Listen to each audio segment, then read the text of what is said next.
Lastly, I'm going to show you how to chop some parsley, fresh herbs, leafy herbs. The same technique works. There's a couple ways that you can get the leaf off of the stem, and you can just pluck them off like that. If you're not too concerned about having some of the small tender stems, you can zhuzh it, which is what I like to do. And then I just use the edge of my knife and I go like this, and voila. Then I save this part for stock. And after I do that, I kind of look through to see if I have any big fat stems that would be unpleasant to eat.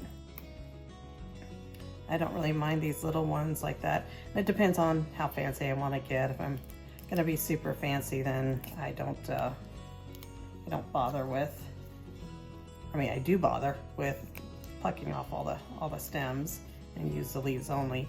But if I'm just gonna saute this or cook it in, then I just kind of remove these thick ones and call it good. So when you go to chop your herbs, you want to put them into a big pile like this. Then you're going to use your knife, and you may start off with sort of a high technique for chopping and then go to a low technique. And so I'm going to just kind of break these down a little bit, and then I'm going to scoop and kind of rotate them and then break it down in that high technique. I'm still slicing forward, and the more I chop, you see the smaller this pile gets. Eventually, until it gets pretty low like this, and then I can scoop, bring it together. If you prefer, you can put your hand on the back of the blade here and do this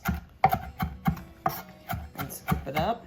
And you would do this depending on how finely chopped you want it, is how long you would do that. We'll just go around and chop and scoop. And for the most part, I'd say that was pretty good. It's pretty quick.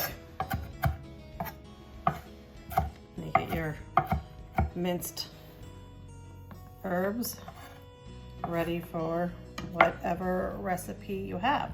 I'll be using these for my chicken soup, which is coming up soon.